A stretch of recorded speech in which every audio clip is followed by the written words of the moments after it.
दोस्तों, क्या होगा अगर मैं आपसे कहूं कि आपकी जिंदगी की सबसे बड़ी समस्या यह नहीं है कि आपके पास टैलेंट कम है, रिसोर्सेज कम है या अपॉर्चुनिटीज कम है, बल्कि असली समस्या यह है कि आपने अभी तक अपने दिमाग की पूरी ताकत को इस्तेमाल करना सीखा ही नहीं है। सोचिए, वही दिमाग जो आपको सफलता की ऊंचाइयों तक पहुंचा सकता है, वही दिमाग आपको डर, डाउट, डिस्ट्रैक्शन और एक्सक्यूजेस के जाल में भी फंसा सकता है। हर दिन लाखों लोग अपने सपनों को छोड़ देते हैं, लेकिन कुछ लोग उन्हीं हालात में असंभव को संभव बना देते हैं। आखिर ऐसा क्यों होता है? क्या उनके पास कोई सीक्रेट पावर होती है, या फिर वे अपने माइंड को अलग तरीके से ट्रेन करते हैं? एंड्रू डी थॉम्सन की powerful book a high performing mind इसी रहस्य से पर्दा उठाती है और बताती है कि कैसे कोई भी इंसान अपने माइंड को स्ट्रेंथन करके एक्स्ट्रॉर्डिनरी रिजल्ट्स हासिल कर सकता है। इस वीडियो में आप सीखेंगे कि पावरफुल डिसिप्लिन कैसे डेवलप करें, अपने गोल्स को क्रिस्टल क्लियर कैसे बनाएं, फेलियर को सक्सेस का फ्यूल कैसे बनाएं, फियर के बावजूद एक्शन कैसे लें, डिस्ट्रैक्शंस को कैसे हराएं और उस फ्लो स्टेट तक कैसे पहुंचें जहां आपका माइंड अपनी हाईएस्ट परफॉर्मेंस देता है। अगर आप अपनी प्रोडक्टिविटी बढ़ाना चाहते हैं, फोकस को शार्पन करना चाहते हैं, कॉन्फिडेंस को नेक्स्ट लेवल पर ले जाना चाहते हैं और अपने दिमाग की हिडन पोटेंशियल को अनलॉक करना चाहते हैं, तो इस वीडियो को आखिर तक जरूर देखिए, क्योंकि हर आइडिया अगले आइडिया से जुड़कर आपके लिए एक कंप्लीट सक्सेस ब्लूप्रिंट तैयार करेगा।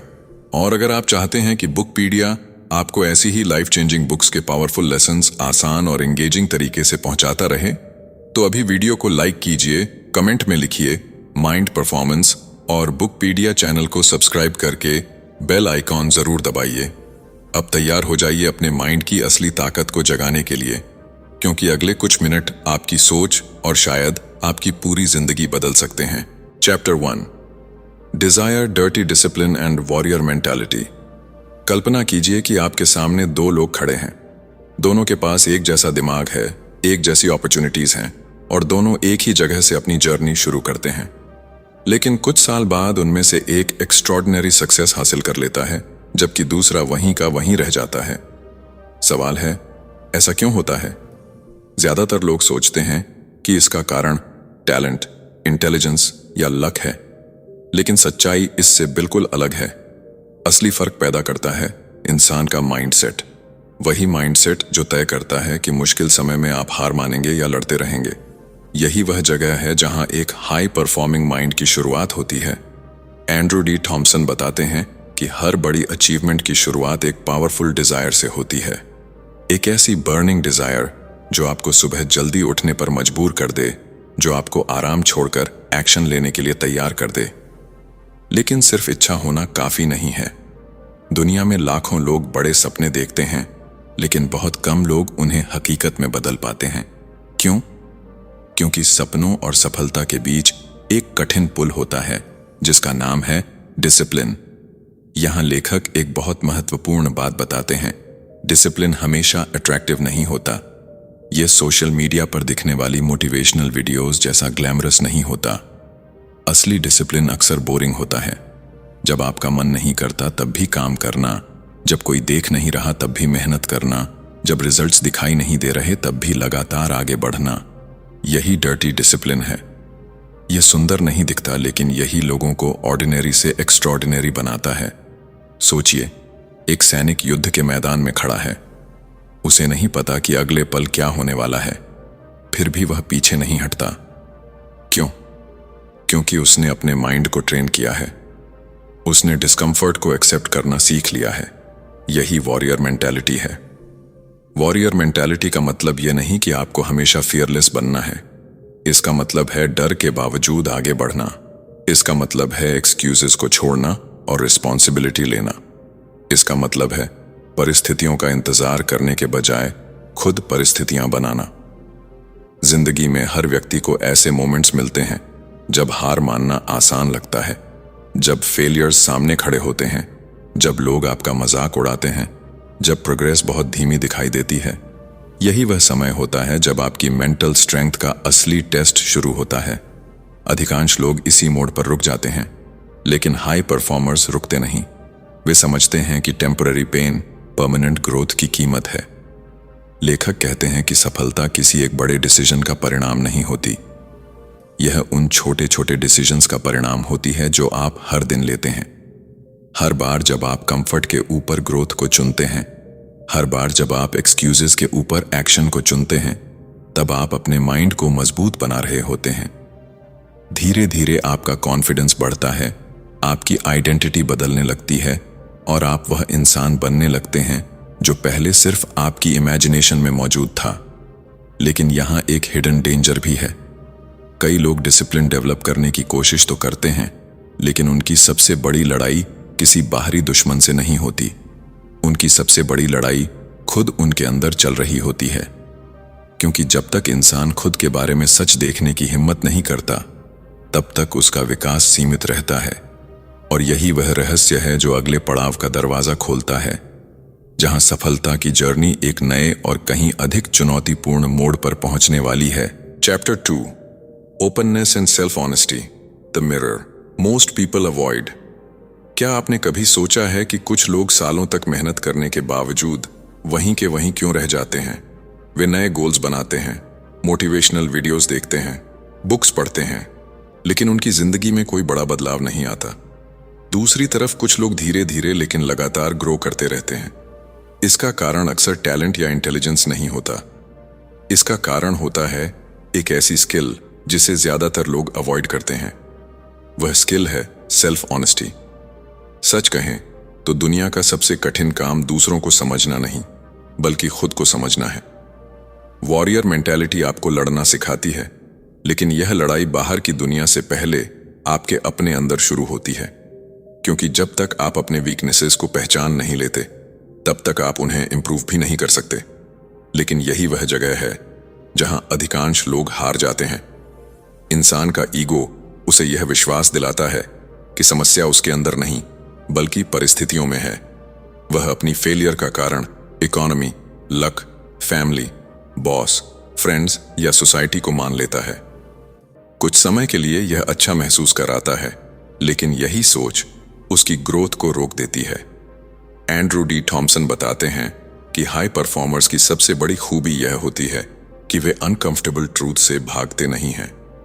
वे अपने बारे में वह सच देखने की हिम्मत रखते हैं जिसे बाकी लोग इग्नोर कर देते हैं। अगर उनकी कम्युनिकेशन वीक है तो वे उसे स्वीकार करते हैं। अगर उनकी डिसिप्लिन कमजोर है तो वे एक्सक्यूजेस नहीं बनाते। अगर उनका एटीट्यूड गलत है तो वे उसे बदलने की कोशिश करते हैं, क्योंकि वे जानते हैं कि ग्रोथ की शुरुआत अवेयरनेस से होती है। कल्पना कीजिए कि आप एक अंधेरे कमरे में खड़े हैं। कमरे में कई ऑब्स्टेकल्स मौजूद हैं, लेकिन आपको दिखाई नहीं दे रहे। आप बार बार उनसे टकराते हैं और परेशान होते हैं। अब सोचिए कि कोई अचानक उस कमरे की लाइट ऑन कर दे। ऑब्स्टिकल्स अभी भी वही हैं, लेकिन अब आप उन्हें देख सकते हैं। अब आपके पास उन्हें अवॉइड करने या हटाने का मौका है। सेल्फ ऑनेस्टी भी बिल्कुल ऐसी ही लाइट है। यह आपकी समस्याओं को पैदा नहीं करती, बल्कि उन्हें विजिबल बनाती है। एक इंटरेस्टिंग फैक्ट यह है कि साइकोलॉजी के कई स्टडीज बताते हैं कि सेल्फ अवेयरनेस रखने वाले लोग डिसीजन मेकिंग, लीडरशिप और पर्सनल ग्रोथ में बेहतर परफॉर्म करते हैं। कारण सिंपल है। जो व्यक्ति अपनी स्ट्रेंथ्स और वीकनेसेस दोनों को समझता है, वह रियलिटी के आधार पर डिसीजंस लेता है, इमेजिनेशन के आधार पर नहीं। और रियलिटी हमेशा इंप्रूवमेंट का सबसे अच्छा स्टार्टिंग पॉइंट होती है। लेकिन सेल्फ ऑनेस्टी का मतलब खुद की क्रिटिसिज्म करना नहीं है। इसका मतलब खुद को नीचे दिखाना भी नहीं है। इसका मतलब सिर्फ इतना है कि आप खुद को वैसे देखें जैसे आप वास्तव में हैं। न खुद को जरूरत से ज्यादा महान समझें और न जरूरत से ज्यादा कमजोर। जब आप रियलिटी को एक्सेप्ट करते हैं, तभी आप उसे चेंज कर सकते हैं। धीरे धीरे यही ओपननेस आपको फीडबैक एक्सेप्ट करना सिखाती है। पहले जो क्रिटिसिज्म आपको अटैक लगता था, अब वही इंप्रूवमेंट का टूल बन जाता है। पहले जो मिस्टेक्स आपको शर्मिंदा करती थीं, अब वही वैल्यूएबल लेसन्स बन जाती हैं। और यही वह मोमेंट होता है जब आपका माइंड एक नए लेवल पर इवॉल्व होने लगता है। लेकिन खुद को समझ लेना ही काफी नहीं है, क्योंकि अगर आपके पास क्लियर डायरेक्शन नहीं है तो सारी अवेयरनेस बेकार हो सकती है। आखिर अगर आपको पता ही नहीं कि आप कहां जाना चाहते हैं, तो अपनी एनर्जी किस दिशा में लगाएंगे? और यही सवाल आगे की जर्नी को एक बेहद महत्वपूर्ण मोड़ पर ले जाता है, जहां एक पावरफुल माइंड को पहली बार उसका असली मिशन मिलने वाला है। Chapter 3 What else do you really want? Creating your master plan। मान लीजिए कि आपको एक पावरफुल कार दे दी जाए। उसके अंदर अनलिमिटेड फ्यूल हो, इंजन शानदार हो और स्पीड भी कमाल की हो। लेकिन एक समस्या है, आपको पता ही नहीं कि जाना कहाँ है। ऐसे में क्या होगा? आप घंटों ड्राइव कर सकते हैं, बहुत एनर्जी खर्च कर सकते हैं, लेकिन आखिर में शायद वहीं पहुंचेंगे जहां से चले थे। यही गलती जिंदगी में भी बहुत लोग करते हैं। वे मेहनत तो करते हैं, लेकिन उन्हें यह नहीं पता होता कि वे वास्तव में चाहते क्या हैं। जब इंसान अपने बारे में ईमानदार होना शुरू करता है, तब एक नया सवाल उसके सामने आता है, मैं सच में चाहता क्या हूं? यह सवाल सुनने में आसान लगता है, लेकिन इसका जवाब देना बहुत मुश्किल है, क्योंकि ज्यादातर लोग अपने गोल्स खुद नहीं चुनते। वे सोसाइटी, फैमिली, फ्रेंड्स या सोशल मीडिया को देखकर गोल्स बना लेते हैं। वे उस जिंदगी के पीछे भागते हैं जिसे दूसरे लोग सक्सेसफुल कहते हैं, लेकिन अंदर से वे कभी सेटिस्फाइड महसूस नहीं करते। एंड्रू डी थॉमसन कहते हैं कि हाई परफॉर्मर्स की सबसे बड़ी ताकत सिर्फ हार्डवर्क नहीं होती, उनकी सबसे बड़ी ताकत क्लैरिटी होती है। उन्हें पता होता है कि वे कहां जाना चाहते हैं। वे अपने फ्यूचर को एक्सीडेंट पर नहीं छोड़ते। वे कॉन्शियसली डिसाइड करते हैं कि उन्हें किस तरह का इंसान बनना है और कैसी जिंदगी जीनी है। एक इंटरेस्टिंग फैक्ट यह है कि रिसर्च बार बार दिखाती है कि क्लियर रिटन गोल्स रखने वाले लोग उन लोगों की तुलना में बेहतर परफॉर्म करते हैं जिनके गोल्स सिर्फ उनके दिमाग में होते हैं। कारण सिंपल है, जब आपका लक्ष्य स्पष्ट होता है, तब आपका ब्रेन ऑटोमेटिकली अपॉर्चुनिटीज को नोटिस करना शुरू कर देता है। आपका फोकस मजबूत हो जाता है, आपकी डिसीजंस अधिक पावरफुल हो जाती हैं। लेकिन यहां एक और चैलेंज मौजूद है।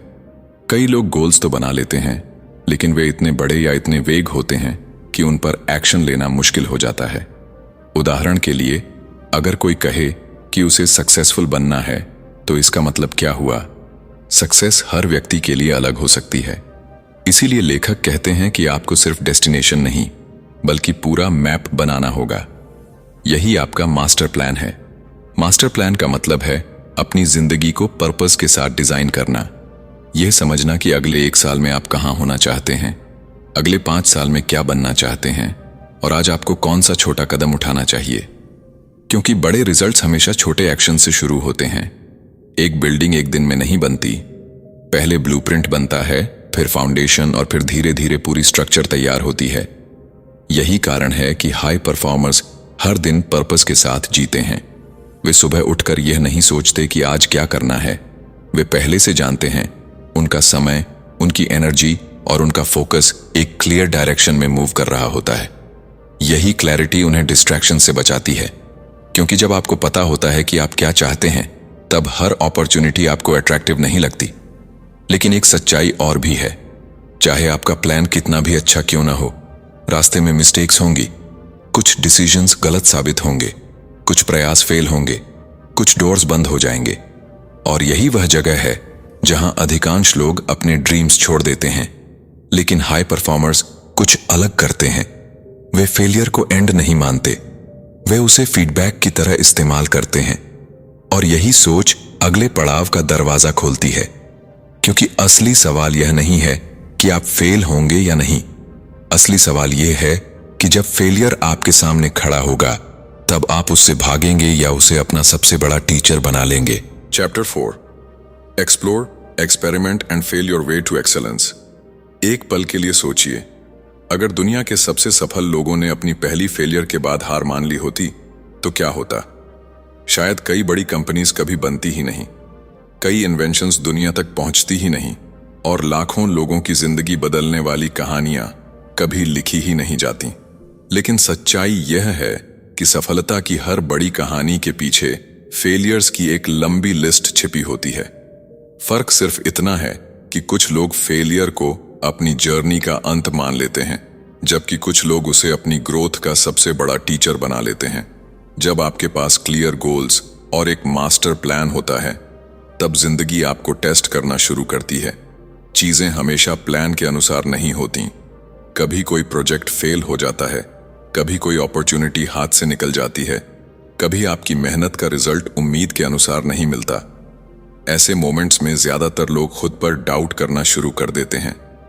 वे सोचते हैं कि शायद वे केपेबल नहीं हैं, शायद उनका सपना बहुत बड़ा है, या शायद सफलता सिर्फ लकी लोगों के लिए बनी है। लेकिन एंड्रू डी थॉमसन कहते हैं कि यही सोच लोगों को एवरेज बनाए रखती है। हाई परफॉर्मर्स फेलियर को अलग नजरिए से देखते हैं। वे उसे प्रूफ नहीं मानते कि वे कमजोर हैं, वे उसे इंफॉर्मेशन मानते हैं। हर फेलियर उन्हें कुछ सिखाता है, हर सेटबैक उन्हें बताता है कि क्या काम नहीं कर रहा, और यही नॉलेज उन्हें आगे बढ़ाती है। वास्तव में फेलियर अक्सर सक्सेस से ज्यादा वैल्यूएबल लेसन्स देता है, क्योंकि सक्सेस कभी कभी हमें ओवर कॉन्फिडेंट बना सकती है, लेकिन फेलियर हमें रियलिटी दिखाती है। एक इंटरेस्टिंग फैक्ट यह है कि थॉमस एडिसन ने इलेक्ट्रिक बल्ब बनाने से पहले हजारों एक्सपेरिमेंट्स किए थे। जब उनसे पूछा गया कि क्या उन्हें इतनी बार फेल होने पर निराशा हुई, तो उन्होंने कहा कि वे फेल नहीं हुए। उन्होंने सिर्फ हजारों ऐसे तरीके खोजे जो काम नहीं करते थे। यही माइंडसेट एक्स्ट्राऑर्डिनरी पीपल को अलग बनाता है। वे फेलियर को पर्सनल अटैक नहीं मानते, वे उसे प्रोसेस का हिस्सा मानते हैं। लेखक बताते हैं कि एक्सेलेंस किसी एक परफेक्ट डिसीजन से पैदा नहीं होती। एक्सेलेंस लगातार एक्सपेरिमेंटेशन से पैदा होती है। जब आप नई चीजें ट्राई करते हैं, नए आइडियाज पर काम करते हैं और कैलकुलेटेड रिस्क्स लेते हैं, तभी आप अपनी लिमिट्स को एक्सपैंड करते हैं। अगर आप हमेशा सेफ जोन में रहेंगे, तो आप कभी नहीं जान पाएंगे कि आपके अंदर वास्तव में कितनी पोटेंशियल मौजूद है। लेकिन यहां एक बड़ी समस्या है। हमारा ब्रेन नेचुरली फेलियर से बचना चाहता है। उसे रिजेक्शन पसंद नहीं, क्रिटिसिज्म पसंद नहीं और अनसर्टेनिटी भी पसंद नहीं। इसलिए वह हमें कंफर्ट जोन में रहने के लिए कन्विंस करता है। वह कहता है कि रिस्क मत लो, कोशिश मत करो, कहीं फेल हो गए तो क्या होगा। लेकिन यही कंफर्ट जोन धीरे धीरे एक इनविजिबल प्रिजन बन जाता है। बाहर से सब सुरक्षित लगता है, लेकिन अंदर ग्रोथ रुक चुकी होती है। हाई परफॉर्मर्स इस ट्रैप को समझते हैं। वे जानते हैं कि temporary discomfort long term growth की कीमत है, इसलिए वे एक्शन लेते हैं। वे कोशिश करते हैं, वे गलतियां करते हैं, फिर सीखते हैं, फिर बेहतर बनते हैं। यही साइकिल उन्हें लगातार आगे ले जाती है। हर एक्सपेरिमेंट उन्हें पहले से ज्यादा स्मार्ट बनाता है। हर सेटबैक उनकी मेंटल स्ट्रेंथ को मजबूत करता है। धीरे धीरे वे एक पावरफुल ट्रूथ समझ जाते हैं। जिंदगी में सबसे बड़ी फेलियर गिरना नहीं है, सबसे बड़ी फेलियर कोशिश करना छोड़ देना है। और जब यह समझ आपके अंदर बैठ जाती है, तब आप ऑब्स्टिकल से डरना बंद कर देते हैं। लेकिन जर्नी अभी खत्म नहीं हुई है, क्योंकि फेलियर से सीखना महत्वपूर्ण है, पर उससे भी ज्यादा महत्वपूर्ण है एक ऐसी स्किल जिसे मास्टरिंग किए बिना कोई भी लंबे समय तक पीक परफॉर्मेंस पर नहीं रह सकता। और वही स्किल अगले पड़ाव में सामने आने वाली है, जहां सफलता का असली सीक्रेट रिजल्ट्स में नहीं, बल्कि कुछ और ही जगह छिपा हुआ है। Chapter 5, the process not the outcome. The hidden secret of peak performance. कल्पना कीजिए कि दो लोग एक ही माउंटेन पर चढ़ रहे हैं। दोनों का लक्ष्य एक ही है, दोनों समिट तक पहुंचना चाहते हैं। लेकिन पहला व्यक्ति हर कुछ मिनट में ऊपर देखकर यह सोचता रहता है कि वह अभी तक शिखर तक क्यों नहीं पहुंचा। दूसरी तरफ दूसरा व्यक्ति सिर्फ अगले कदम पर ध्यान देता है। वह बस चढ़ता जाता है, धीरे धीरे, लगातार। अब सोचिए, इन दोनों में से आखिर समिट तक कौन पहुंचेगा? ज्यादातर मामलों में वही व्यक्ति सफल होगा जो प्रोसेस पर फोकस करता है, आउटकम पर नहीं। यह सुनने में अजीब लग सकता है, क्योंकि हमें बचपन से रिजल्ट्स के बारे में सोचने की आदत होती है। अच्छे मार्क्स चाहिए, प्रमोशन चाहिए, बिजनेस ग्रो करना है, मनी कमाना है। हम हमेशा डेस्टिनेशन को देखते हैं, लेकिन एंड्रू डी थॉमसन बताते हैं कि एक्स्ट्राऑर्डिनरी परफॉर्मेंस का सबसे बड़ा सीक्रेट डेस्टिनेशन में नहीं, बल्कि जर्नी में छिपा होता है। हाई परफॉर्मर्स अपना ध्यान उन डेली एक्शंस पर रखते हैं जो उन्हें धीरे धीरे अपने गोल के करीब ले जाते हैं। समस्या तब शुरू होती है जब हम केवल आउटकम पर फोकस करते हैं। जब रिजल्ट जल्दी नहीं मिलता तो फ्रस्ट्रेशन बढ़ने लगती है, मोटिवेशन कम होने लगती है, डाउट पैदा होने लगता है। इंसान सोचने लगता है कि शायद उसकी मेहनत बेकार जा रही है, लेकिन सच्चाई ये है कि बड़ी सफलता अक्सर लंबे समय तक इनविजिबल रहती है। बाहर से कुछ बदलता हुआ दिखाई नहीं देता, लेकिन अंदर ग्रोथ लगातार हो रही होती है। नेचर में भी यही प्रिंसिपल काम करता है। एक बैम्बू ट्री का एग्जाम्पल अक्सर दिया जाता है। जब उसे लगाया जाता है तो कई सालों तक जमीन के ऊपर बहुत कम ग्रोथ दिखाई देती है, लेकिन उस दौरान उसकी जड़ें जमीन के अंदर फैल रही होती हैं। फिर एक समय ऐसा आता है जब वह बहुत तेजी से ऊपर बढ़ने लगता है। लोगों को लगता है कि यह अचानक हुआ है, लेकिन असल में उसके पीछे वर्षों की अनसीन ग्रोथ होती है। इंसान की सक्सेस भी अक्सर ऐसी ही होती है। हाई परफॉर्मर्स इस रियलिटी को समझते हैं, इसलिए वे पेशेंस को अपनी स्ट्रेंथ बनाते हैं। वे जानते हैं कि उनका कंट्रोल रिजल्ट पर नहीं, बल्कि प्रोसेस पर है। वे हर दिन अपना बेस्ट देने पर ध्यान देते हैं। वे कंसिस्टेंसी पर फोकस करते हैं, क्योंकि उन्हें पता है कि जब सही एक्शंस लगातार दोहराए जाते हैं तो रिजल्ट्स इवेंचुअली खुद सामने आने लगते हैं। एक इंटरेस्टिंग फैक्ट यह है कि कई एलीट एथलीट्स और वर्ल्ड क्लास परफॉर्मर्स कंपटीशन जीतने के बारे में कम सोचते हैं। वे अपनी डेली रूटीन्स, ट्रेनिंग हैबिट्स और प्रिपरेशन पर ज्यादा फोकस करते हैं, क्योंकि वे जानते हैं कि अगर प्रोसेस सही है तो आउटकम अपने आप इंप्रूव होगा। यही माइंडसेट प्रेशर को कम करता है और परफॉर्मेंस को बेहतर बनाता है। लेकिन यहां एक और हिडन बेनिफिट है। जब आप प्रोसेस से प्यार करना सीख जाते हैं, तब आपकी हैप्पीनेस भी फ्यूचर पर डिपेंड नहीं रहती। आप सिर्फ गोल अचीव होने का इंतजार नहीं करते, आप हर दिन की प्रोग्रेस को एंजॉय करने लगते हैं। हर छोटा इंप्रूवमेंट आपको एनर्जी देता है, हर छोटा कदम आपको मजबूत बनाता है। यही वह स्टेज है जहां आपका माइंड मैच्योर होने लगता है। अब आप शॉर्टकट्स नहीं ढूंढते, अब आप ओवरनाइट सक्सेस के पीछे नहीं भागते। आप समझ जाते हैं कि ग्रेटनेस एक इवेंट नहीं, बल्कि एक प्रोसेस है। लेकिन चाहे आपका प्रोसेस कितना भी स्ट्रांग क्यों ना हो, एक ऐसी चीज हमेशा रास्ते में खड़ी रहेगी जो सबसे डिसिप्लिन्ड लोगों को भी रोक सकती है। वह चीज है फियर। और अगले पड़ाव में आपको पता चलेगा कि क्यों दुनिया के सबसे सफल लोग डर से भागते नहीं, बल्कि उसे अपने साथ लेकर आगे बढ़ना सीखते हैं। Chapter 6, say yes to fear and keep going. क्या आपको पता है कि दुनिया के ज्यादातर सपने टैलेंट की कमी से नहीं मरते, बल्कि फियर की वजह से मर जाते हैं? Fear of failure, fear of rejection, fear of criticism, fear of losing. यही वह इनविजिबल वॉल है जो लाखों लोगों को उनकी पोटेंशियल तक पहुंचने से रोक देती है। और सबसे दिलचस्प बात यह है कि डर सिर्फ कमजोर लोगों को नहीं लगता, डर हर किसी को लगता है। फर्क सिर्फ इतना है कि कुछ लोग डर को देखकर रुक जाते हैं, जबकि कुछ लोग डर का हाथ पकड़कर आगे बढ़ जाते हैं। अब तक की जर्नी में आपने डिसिप्लिन सीखा, खुद के प्रति ऑनेस्टी सीखी, क्लियर गोल्स बनाए, फेलियर से सीखना सीखा और प्रोसेस पर फोकस करना सीखा।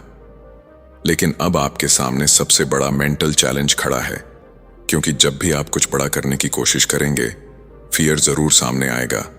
अगर आप बिजनेस शुरू करना चाहते हैं, डर आएगा। अगर आप पब्लिक स्पीकिंग करना चाहते हैं, डर आएगा। अगर आप अपनी लाइफ बदलने वाला कोई बड़ा डिसीजन लेना चाहते हैं, डर आएगा। फियर कोई सिग्नल नहीं है कि आपको रुक जाना चाहिए। अक्सर यह सिग्नल होता है कि आप ग्रोथ जोन में प्रवेश कर रहे हैं। एंड्रू डी थॉमसन बताते हैं कि हाई परफॉर्मर्स फियर को एलिमिनेट करने की कोशिश नहीं करते। वे जानते हैं कि यह लगभग इम्पॉसिबल है। वे फियर के साथ ऑपरेट करना सीखते हैं। वे समझते हैं कि करेज का मतलब डर का ना होना नहीं है। करेज का मतलब है डर के बावजूद सही एक्शन लेना। यही डिफरेंस ऑर्डिनरी और एक्स्ट्रॉर्डिनरी लोगों के बीच की दूरी तय करता है। कल्पना कीजिए कि आप एक नए पुल पर चल रहे हैं। नीचे गहरी खाई है, आपका हार्ट तेजी से धड़क रहा है, आपका माइंड आपको वापस लौटने के रीजंस दे रहा है। लेकिन हर कदम के साथ आपका कॉन्फिडेंस बढ़ने लगता है। कुछ देर बाद वही पुल जो पहले डरावना लग रहा था, अब मैनेजेबल महसूस होने लगता है। जिंदगी में फियर भी बिल्कुल ऐसा ही होता है। जब तक आप उसका सामना नहीं करते, वह बड़ा दिखाई देता है। लेकिन जैसे जैसे आप एक्शन लेते हैं, उसका आकार छोटा होने लगता है। एक इंटरेस्टिंग फैक्ट ये है कि न्यूरोसाइंस के अनुसार जब हम बार बार किसी डर का सामना करते हैं तो हमारा ब्रेन धीरे धीरे उसे कम थ्रेटनिंग मानने लगता है। यानी कॉन्फिडेंस एक्शन के बाद आता है, एक्शन कॉन्फिडेंस के बाद नहीं। यही वह गलती है जो बहुत लोग करते हैं। वे सोचते हैं कि पहले कॉन्फिडेंस आएगा फिर वे एक्शन लेंगे, लेकिन रियलिटी बिल्कुल उलटी है। पहले एक्शन आता है फिर कॉन्फिडेंस पैदा होता है। हाई परफॉर्मर्स एक और पावरफुल प्रिंसिपल को समझते हैं। वे फियर को एनिमी नहीं मानते, वे उसे फीडबैक मानते हैं। अगर कोई चीज आपको थोड़ा डराती है तो शायद वही चीज आपके ग्रोथ के लिए जरूरी है, क्योंकि कंफर्ट जोन के अंदर इंप्रूवमेंट लिमिटेड होती है। असली ट्रांसफॉर्मेशन अक्सर कंफर्ट जोन के बाहर होती है। लेकिन फियर का एक और डेंजरस रूप भी है। यह हमेशा जोर से नहीं चिल्लाता। कभी कभी यह छोटी सी आवाज बनकर आपके कान में कहता है, अभी नहीं, बाद में कोशिश करेंगे। और यही प्रोक्रेस्टिनेशन की शुरुआत होती है। धीरे धीरे डेज वीक्स में बदल जाते हैं और वीक्स ईयर्स में। सपना अभी भी वहीं होता है, लेकिन इंसान आगे नहीं बढ़ पाता। यही कारण है कि लेखक कहते हैं, जब फियर आए तो उसे स्टॉप साइन मत समझो, उसे डायरेक्शन साइन समझो। क्योंकि अक्सर जिस चीज से आप सबसे ज्यादा डरते हैं उसी के पीछे आपकी अगली लेवल की ग्रोथ छिपी होती है। और जब आप बार बार फियर के बावजूद एक्शन लेना सीख जाते हैं तब आपके अंदर एक नई शक्ति पैदा होती है। वही शक्ति आपको उस स्टेट तक ले जाती है जहां डिस्ट्रैक्शंस गायब होने लगते हैं, परफॉर्मेंस पीक पर पहुंचने लगती है और माइंड अपनी हाईएस्ट कैपेसिटी पर काम करना शुरू कर देता है। और यही वह रहस्यमयी अवस्था है जिसके बारे में अगले पड़ाव में बात होने वाली है। Chapter 7, performing at our best, entering the flow state. कल्पना कीजिए कि आप किसी ऐसे काम में पूरी तरह डूब गए हैं जिसे आप करना पसंद करते हैं। समय जैसे रुक गया है, बाहर की दुनिया की आवाजें गायब हो चुकी हैं। आपका फोकस इतना गहरा है कि हर एक्शन नेचुरल महसूस हो रहा है। आप ज्यादा सोच नहीं रहे, लेकिन फिर भी आपका परफॉर्मेंस अपनी हाईएस्ट लेवल पर है। यही वह अवस्था है जिसे साइकोलॉजिस्ट फ्लो स्टेट कहते हैं। और एंड्रू डी थॉमसन के अनुसार यही वह जगह है जहां इंसान अपने माइंड की सबसे बड़ी शक्ति को एक्सेस करता है। अब तक की जर्नी में आपने डिसिप्लिन डेवलप किया, खुद को समझा, क्लियर डायरेक्शन बनाई, फेलियर से सीखा, प्रोसेस पर फोकस किया और फियर के बावजूद आगे बढ़ना सीखा। यह सब किसी एक फाइनल डेस्टिनेशन तक पहुंचने के लिए नहीं था। यह सब आपको उस मानसिक अवस्था के लिए तैयार कर रहा था जहां आपका माइंड और एक्शन एक हो जाते हैं।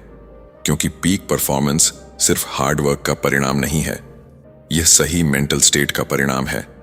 फ्लो स्टेट में इंसान पूरी तरह प्रेजेंट मोमेंट में होता है। वह पास्ट की मिस्टेक्स के बारे में नहीं सोच रहा होता और फ्यूचर की वरीज में भी नहीं खोया होता। उसका पूरा अटेंशन सिर्फ उस काम पर होता है जो वह इस समय कर रहा है।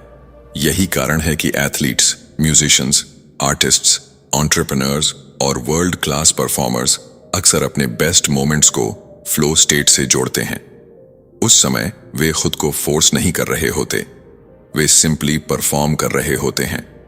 एक इंटरेस्टिंग फैक्ट यह है कि साइकोलॉजिस्ट मिहाली चिकजेंत-मिहाली, जिन्होंने फ्लो स्टेट पर वर्षों तक रिसर्च की, उन्होंने पाया कि लोग अपनी जिंदगी के सबसे फुलफिलिंग मोमेंट्स अक्सर उसी समय एक्सपीरियंस करते हैं जब वे पूरी तरह किसी मीनिंगफुल एक्टिविटी में अब्सॉर्ब्ड होते हैं।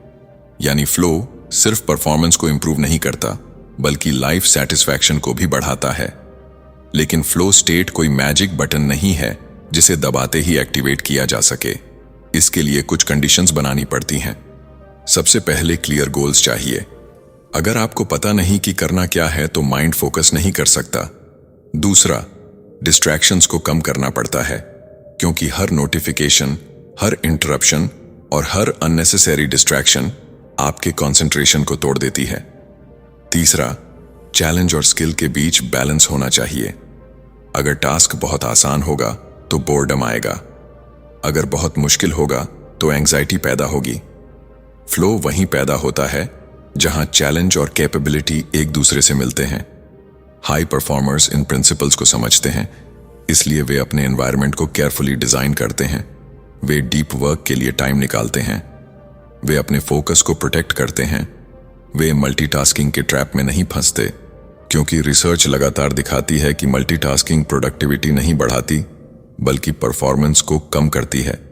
Flow state single task focus से पैदा होता है और सबसे पावरफुल बात यह है कि फ्लो स्टेट में आपका माइंड अपनी नॉर्मल लिमिट से आगे काम करने लगता है। क्रिएटिविटी बढ़ जाती है, लर्निंग तेज हो जाती है, कॉन्फिडेंस नेचुरली बढ़ने लगता है।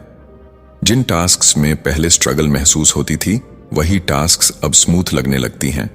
यही वह अवस्था है जहां इंसान अपने हिडन पोटेंशियल की झलक देखता है। आखिरकार इस पूरी जर्नी का सबसे बड़ा लेसन यही है कि एक्स्ट्रॉर्डिनरी माइंड जन्म से नहीं बनता, वह discipline, honesty, clarity, learning, patience, courage और फोकस के लगातार अभ्यास से बनता है। जब ये सभी पीसेस एक साथ जुड़ते हैं तब एक हाई परफॉर्मिंग माइंड जन्म लेता है। और शायद अब सबसे महत्वपूर्ण सवाल यह नहीं है कि आपके अंदर कितनी पोटेंशियल है। असली सवाल यह है कि आज से आप अपने माइंड को किस लेवल तक ले जाने का फैसला करते हैं, क्योंकि आपकी अगली जिंदगी आपके अगले डिसीजंस का इंतजार कर रही है।